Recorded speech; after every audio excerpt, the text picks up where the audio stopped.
Charles ডেভিয়াস যিনি আসলেন, উনি গত 2-3 দিন আগে আমার সাথে অ্যাপয়েন্টমেন্ট ছিল, কিন্তু ওই রাস্তাতে গোলমাল থাকাতে উনি ক্লিয়ারেন্স পান নাই, এই জন্য আসতে পারেন নাই। আজকে সেই মিটিংটাই হলো। উনি বেসিক্যালি যা কথাবার্তা যেটা হয়েছে, উনি জাস্ট একটু অবস্থাটা বুঝতে এসছেন যে আমাদের প্রস্তুতিটা কীরকম আসে। আমরা তো ফেব্রুয়ারিতে ইলেকশনের কথা বলছি, তা আমাদের প্রস্তুতিটা কীরকম আছে সেটা আমি ওনাকে জানিয়েছি। দেখেন, নর্মাল সার্কামস্টেন্সে এক ধরনের ব্যবস্থা হয়, এটা তো একটা বিশেষ পরিস্থিতিতে বিশেষ ধরনের সরকার। আমরা 5ই অগাস্টে আমাদের মাননীয় প্রধান উপদেষ্টা ওনার জাতির উদ্দেশ্যে ভাষণে বলছেন যে আমি নির্বাচন কমিশনকে চিঠি দেব ইলেকশন করার জন্য। অ্যাকর্ডিংলি আমরা পরের দিনই কিন্তু চিঠি পেয়ে গেছি, সন্ধ্যা চিঠি পেয়ে গেছি ওনার অফিস থেকে, চিঠি পেয়ে গেছি। এটা আমি ওনাকে যা জানিয়েছি আমি সেই কথাগুলোই বলছি। জোরদার করেছি এটা ঠিক, কিন্তু আমরা বড় বড় কাজগুলো কিন্তু আগে হাত দিয়ে দিয়েছি মোটামুটি, যাতে কোনো অসুবিধা না হয়। আমি একটা কথা ক্লিয়ার, কোনো দল আগে যেটা দাঁড়িয়েছে, কোনো দল আগে চাইতো নির্বাচন, কেউ চাইতো একটু পরে চাইতো, নানা রকম টানাপোড়েন ছিল রাজনৈতিক দলের মধ্যে, বিরোধ ছিল। তো সেই জন্য হয়তো নির্বাচনের সময়টা ঠিক করতে একটু সময় লেগেছে।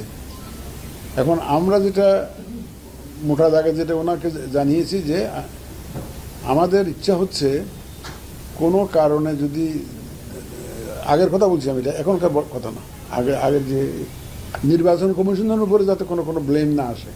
নির্বাচন কমিশনের প্রস্তুতির অভাব রয়েছে, নির্বাচন কমিশন প্রস্তুত নয়, ওদের প্রস্তুতি সাফিসিয়েন্ট নয়, এই কথা বলে যাতে কোনো নির্বাচন নিয়ে কোনো ধরনের কথা না হয়, এই জন্য আমরা পূর্ণ প্রস্তুতি নিয়ে থাকব। যে কোনো সময় নির্বাচন সরকার যখন চাইবে আমরা যাতে ডেলিভার করতে পারি, সেই প্রস্তুতি আমরা নেব। আমরা কোনো ধরনের কোনো ব্লেম নিতে রাজি না, আমি এই কথাটা ওনাকে জানিয়েছি, এবং সেই লক্ষ্যে আমরা কিন্তু প্রস্তুতি নিয়েছি। তো উনি একটা জিনিস জানতে চেয়েছেন যে ল অ্যান্ড অর্ডার সিচুয়েশনের কথা, এটা আপনারা সবসময় যে প্রশ্নটা করেন, সবাই আমার সাথে দেখা করতে আসলে এই প্রশ্নটা করে। আমি মনে করি যে ল অ্যান্ড অর্ডার সিচুয়েশন এটা আমি সেদিনও আমাদের ট্রেনিং প্রোগ্রামে বলেছি। আমি 91 সালেও দেখেছি বিভিন্ন পাহাড়ের মধ্যে গোলমাল পরে একটা আন্ডারস্ট্যান্ডিং আসছে। 96 সালেও দেখেছি। আমাদের বর্তমান প্রধান উপদেষ্টা একজন উপদেষ্টা ছিলেন ওই সরকারে, জাস্টিস হাবিবুর রহমান সাহেবের কেয়ারটেকার গভর্নমেন্টে, উনি সায়েন্স অ্যান্ড টেকনোলজির উপদেষ্টা ছিলেন। উনিও ওই বিভিন্ন পার্টিকে নির্বাচনে আনতে ওনার চেষ্টা দেখেছি আমরা। 2001-ও এই যে 2008-ও অনেক ধরনের পার্টির মধ্যে টানা পড়েন ছিল, কিন্তু একটা পর্যায়ে এসছে। উনি বললেন যে এখন তো বিভিন্ন পার্টির মধ্যে নানা মত, এটা আপনার ধারণা কি? আমার ধারণা হলো আমাদের রাজনৈতিক দলগুলো, আমি বিশ্বাস করি দেশের স্বার্থ ওনাদের সবার বিবেচনায় উপরে, দেশের স্বার্থ ওনারা বিবেচনায় রাখবেন, এবং আমাদের রাজনৈতিক দলগুলো দেশের স্বার্থে কাজ করেন, দেশের কথা চিন্তা করে কাজ করেন, এবং শেষ পর্যন্ত গিয়ে দেখবেন যে একটা পজিশনে এসে যায়। এই কথা আমি গোড়া থেকে বলে আসছি যখন।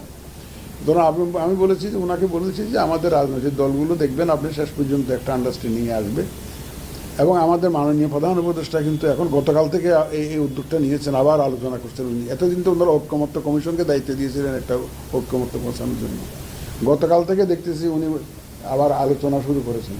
তার মানে পলিটিক্যাল যাতে রেজলিউশনটা যেটা হয়, সবাইকে নিয়ে আসা, একসাথে অনবোর্ড করা, এই কাজটা উনি আবার নিজেই শুরু করেছেন, একদম নিজের থেকে শুরু করেছেন। এটা গতকাল থেকে দেখতেছি। এটাও জানিয়েছি আমি ওনাকে, এটাও জানিয়েছি। সুতরাং আমি বিশ্বাস করি যে একটা পর্যায়ে এটা একটা আন্ডারস্ট্যান্ডিং হবে। তো উনি এটা জানতে চাইলেন যে এই যে মব কালচার যেটা এটা কীভাবে ইলেকশনের সময় তো এই ধরনের কোনো পার্টির উপরে যদি এরকম মব সৃষ্টি হয় তাহলে কী হবে? আমি বললাম দেখেন, ইলেকশন তো এখনও দেরি আছে। তো ওই ইলেকশনের সময় যখন 300 কনস্টিটিউয়েন্সিতে যখন একদিন ইলেকশন হবে, ওই মবই ভাগ হয়ে যাবে 300 জায়গায়। যারা মব সৃষ্টি করে ওরা দেখবেন যে যার কনস্টিটিউয়েন্সিতে চলে গেছে, একসাথে এত লোক একত্রে আর পাওয়া যাবে না। ঢাকা শহরেই খালি হয়ে যায়, শুধু ভোটাররা যারা ভোট দিয়ে তারা, এখানে আমাদের অভিজ্ঞতায় বলে যে ওই সব লোক যে এখানে থাকবে এমন না। যারা মব সৃষ্টি করতে চায়, তারা মব সৃষ্টি যারা করতে চাইবে তারা সুবিধা করতে পারবে না ইলেকশনের সময়। আর তা বলে যে উনি জানতে চাইলেন যে আপনারা তো, আমরা তো পত্রপত্রিকায় দেখেছি আপনারা আরপিও সংশোধন করেছেন, কন্ডাক্ট রুলসে কিছু পরিবর্তন আনছেন, তো এখন নর্মালি মেজর কী ধরনের পরিবর্তন আপনারা আনছেন জানতে চাই। ওনার আগ্রহটা জানার, উনি একটা কথা ফাঁক দিয়ে বলেছেন, সেটা বলেছে চারিদিকে তো দেখি কনস্পিরেসি থিওরি সব নানা ধরনের গুজব রটে গেছে। আমি হ্যাঁ, এই দেশটা হইলো গুজবের দেশ, এটা হইলো গুজবের দেশ। গুজব ম্যানুফ্যাকচার করার জন্য অনেক ইন্ডাস্ট্রি গ্রো করেছে এখানে, বিশেষ করে ইলেকশনকে কেন্দ্র করে। বলে যে এই জন্য আমার জন্য উনি আবার এই যে এই গুজবটাকে দূর করতে চান আর কি। আমাদের দেখেন এবারে গুজবকে বেশি কানে নিতে নেই। আমার অভিজ্ঞতা হলো, আমার তো চাকরি জীবনে অনেক অভিজ্ঞতা সঞ্চয় করেছি, বেশি গুজব কানে না নেওয়াটাই বেটার এটা। তো ওনাকে আমরা মেজর কি অ্যামেন্ডমেন্টস আমরা সাজেস্ট করেছি এগুলো বলেছি। আমরা বললাম যে আমরা তো একটা কনস্টিটিউশনাল আমাদের আরপিওতে একটা প্রভিশন ছিল, পুরো কনস্টিটিউয়েন্সির রেজাল্ট বাতিল করে দেওয়ার প্রভিশন ছিল, এটা বাদ দেওয়া হয়েছিল মাঝখানে, এটা আমরা ফেরত আনার ব্যবস্থা করেছি। তো আরেকটা কথা বলেছিলেন যে ওই যেটা উনি জানতে চেয়েছেন, যারা ইলেকশন কন্ডাক্ট করে তাদের পক্ষপাতিত্ব থাকবে কিনা। আর সরকার তো সিইসি বলেছেন যে 95% তো সরকার এই ইলেকশন করে, 5% ইলেকশন কমিশনের ভূমিকা থাকে, 95% সরকার করে। আমি বললাম যে কথাটা ঠিক, কিন্তু এটার ব্যাখ্যা দুইটা আছে, একটা ব্যাখ্যা না। একটা ব্যাখ্যা হলো যে 95% সরকার কন্ট্রোল করে নিজেদের পক্ষে রেজাল্টটা নিয়ে আসে, এটা একটা এক ধরনের ব্যাখ্যা। রেজাল্টটা নিজের পক্ষে আনার জন্য 95% এনার্জি খরচ করে সরকার। আরেকটা ব্যাখ্যা হলো সরকার 95% সরকারের সহযোগিতা নিয়ে সুন্দর একটা ইলেকশন উপহার দেওয়া, যেটা আমরা দেওয়ার চেষ্টা করতেছি। আমাদের 95% হইল জনগণের পক্ষে সরকারের কাজ, সরকারের বিভিন্ন এজেন্সিগুলা, যে ল এনফোর্সমেন্ট এজেন্সিগুলো আমরা ধরি, এই যে আমার পুলিশ, তারপর বিডিআর, আর্মি, সবাইকে নিয়ে যে আমরা ইলেকশন করবো। সুতরাং সেই দিক থেকে 95%, বাট এটা সৎ উদ্দেশ্যে 95%, সৎ উদ্দেশ্যে এটা কন্ট্রিবিউশনটা। কিন্তু অতীতে এমন হয়েছে ওই 95%টা মিসইউজ হয়েছে এবং সরকারের পক্ষে চাহিদা মোতাবেক যাতে হয় সেরকম একটা ব্যবস্থা হয়েছে। তো উনি বলে যে হ্যাঁ, ইউ আর রাইট, এটা ঠিক। আমাদের সাথে দেখেন, সরকারকে বাদ দিয়ে ইলেকশন করার কোনো সুযোগ নেই। আমরা তো ইলেকশন কমিশন একা তো ইলেকশন করতে পারবো না। আমার পুলিশ লাগবে, আর্মি লাগবে, বিজিবি লাগবে, টাকা পয়সা লাগবে, আমার রিটার্নিং অফিসার লাগবে, প্রিসাইডিং অফিসার লাগবে, পুলিং অফিসার লাগবে, তো সব তো সরকারের লোকই। সুতরাং সরকারকেও একদম ইগনোর করে তো ইলেকশন করা তো সম্ভব না, আমাদের পক্ষে সম্ভব না। ওনাদের সহযোগিতা নিয়েই আমরা করবো। সরকার সহযোগিতা করতে প্রস্তুত, সব ধরনের সহযোগিতা করতে প্রস্তুত। আপনারা দেখতেছেন এই যে মাননীয় প্রধান উপদেষ্টা অলরেডি সব গভর্নমেন্ট এজেন্সিকে বলে দিয়েছেন যে তোমরা ডিসেম্বরের মধ্যে প্রস্তুতি শেষ করো।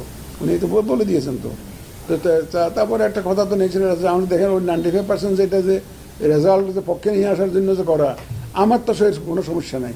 কারণ বর্তমান সরকারের কোনো নিজস্ব, উনি কোনো দলীয় প্রধানও না, ওনার কোনো ব্যক্তিগতভাবে ওনার কোনো দলও নাই, সুতরাং ওনার কোনো আমাকে ইনফ্লুয়েন্স করার প্রয়োজনও এ পর্যন্ত তো আমি দেখিনি। আমাকে তো যদি বলতো যে কোনো সময় বলতো যে এটা করেন ওটা করেন ওটা, আমার উনি সম্পূর্ণ স্বাধীনভাবে যাতে ইলেকশন কমিশন কাজ করতে পারে এ পর্যন্ত উনি সেই ব্যবস্থায় রেখেছেন।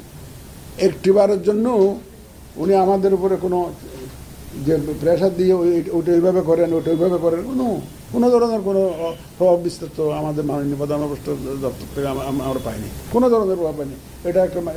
এটা তো বলতেই হয় আমাকে।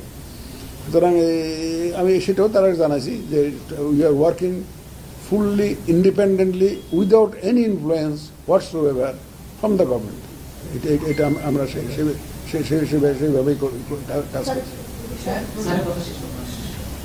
তারপরে ওই যে বলছি যে আমরা ওই যে কালো টাকার যে ব্যবহারটা যথাসম্ভব কমানো, এটা বন্ধ তো আর করতে পারবো না। যথাসম্ভব কমানোর জন্য যা যা ব্যবস্থা রাখা দরকার সেটা আমাদের ধারণায় সেটা করেছি। আর সংস্কার কমিশনের সাথে আমাদের যে সুপারিশ টুপারিশ এগুলো নিয়ে একটু আমাদের অবস্থানগুলো জানতে চেয়েছেন। আমরা ঐক্যমত্য কমিশনের সাথে বসছিলাম, এই কথাও জানিয়েছি ওনাকে, আপনাদের সাথে জানিয়েছি। এবং আমি বলে যে আপনি তো নিশ্চয়, আমি আশাবাদী I never lose hope and I am a great fighter and I will fight to the last. সর্বশক্তি দিয়ে আপনাদের সবাইকে নিয়ে, লেডিস অ্যান্ড জেন্টলম্যান অল, সবাইকে নিয়ে, দেশের জনগণকে সাথে নিয়ে ইনশাল্লাহ আমরা উইল ফাইট আউট। এই যে এবং এই যখন হয় যে আমরা সর্বশক্তি দিয়ে একটা সুন্দর যাতে ইলেকশন হয় সেই চেষ্টা আমাদের থাকবে। এখানে কোনো আমাদের চেষ্টার কোনো ঘাটতি থাকবে না। আর আরেকটা জিনিস ওনাকে বলেছি, দেখেন আমরা নতুন কতগুলো জিনিস এবার আমাদেরকে করতে হচ্ছে। যেমন এই যে প্রবাসী ভোটটা, যেটা আগে বিধান থাকলেও ব্যালট, যে পোস্টাল ব্যালটের তো থাকলেও কেউ এক্সিকিউশনে যায় নাই। এবার আমরা তো ম্যাসিভ স্কেলে প্রবাসী ভোটের জন্য আমরা ব্যবস্থা করতেছি। যে আমি নিজেও যাবো, কানাডা যাবো, যাই তাদের সাথে কথা বলবো, রেজিস্ট্রেশন ভোটার রেজিস্ট্রেশন কার্ড দেবো, তারপর তাদের সাথে প্রসিডিউরটা এক্সপ্লেন করবো, তাদের কোনো সুবিধা অসুবিধা জানতে চাইবো তাদের। আমাদের অন্যান্য কমিশনাররাও যাবেন, আমাদের অলরেডি অনেক অফিসার অলরেডি যে টেকনিক্যাল টিম কাজ করতেছে। তো প্রবাসী ভোটারটা বলেছে। আর দ্বিতীয় যেটা বলেছি, আমাদের যারা ভোটের দিনের যারা দায়িত্বে থাকে তারা কোনোদিন ভোট দিতে পারে না, যে ইভেন দি রিটার্নিং অফিসার হিমসেলফ ভোট দিতে পারে না। তো বলে আপনারা সেটা করবেন, আমি বলি হ্যাঁ আমরা করবো। সেটা বলতে না, এটা ভালো উদ্যোগ নিয়েছেন। এই দুইটা জিনিস দেখেন, মানে এই সমস্যার মধ্যে মানে এই দুইটা নতুন, একদম সম্পূর্ণ নতুন ইনিশিয়েটিভ আমাদেরকে নিতে হচ্ছে। তো বলে যে আপনারা কি পোস্টাল ব্যালট, আমাদের শুধু পোস্টাল ব্যালট বললে একটু ভুল হবে, আইটি সাপোর্টেড পোস্টাল ব্যালট। আপনার ভোটার রেজিস্ট্রেশনটা, যারা পোস্টাল ব্যালট ভোট দেন, রেজিস্ট্রেশনটা আমরা অনলাইন করাবো, ভোটটা আমরা পোস্টাল ব্যালটে দিব। কিন্তু এটাকে আইটি সাপোর্টেড পোস্টাল ব্যালট বলাটাই বোধহয় যুক্তিযুক্ত হবে। আমি সেই কথাই জানিয়েছি। আমি বললাম যে না, আমাদের preparation is going on well, এবং যাতে ফেব্রুয়ারির মধ্যে মাননীয় প্রধান উপদেষ্টা যে ওয়াদা দিয়েছেন, যে ওয়াদা উনি একটা সুন্দর নির্বাচন দিতে চান। তো আমি বললাম, আমি এইসব একটু বেশি বলা হলো কিনা জানি না। আমি ওনাকে বললাম যে দেখেন, আমাদের একমাত্র নোবেল লরিয়েট, উনি একটা জাতির কাছে ওয়াদা করেছেন, ওয়াদা করেছেন। তো আমি চাই যে ওনার ডিগনিটি, ওনার ইজ্জত, ওনার যে কমিটমেন্ট, ওনার ওয়াদাটা রক্ষিত হোক, সেটাও আছে। আমার ওয়াদাটাও যাতে রক্ষিত হয়। আমিও জাতির কাছে ওয়াদা দিয়েছি। আমার ওয়াদা, ইলেকশন কমিশনের ওয়াদা এবং ওনার ওয়াদা যাতে রক্ষিত হয়, সে লক্ষ্যে আমরা কাজ করে যাচ্ছি। মূল্যায়নটা কিছু না ভাই, বাংলাদেশে তো অনেক ঘটনা ঘটে। আমরা আইনগত ব্যবস্থা নিয়েছি। আমরা ওই থানায় জিডি করেছি, পুলিশকে বলেছি আপনারা তদন্ত করে যাকে অপরাধীবান ব্যবস্থা নেন। আমার তো এই করা কিছু, আমি আর তো নিজে তার অ্যাকশন নিতে পারি না। আমার তো আইনগত পদে যেতে হবে। আমরা আইনগত ব্যবস্থা নিয়েছি। এখন পুলিশ ইনভেস্টিগেট করে যাকে অপরাধী পায়, যেভাবে আইনগত ব্যবস্থা।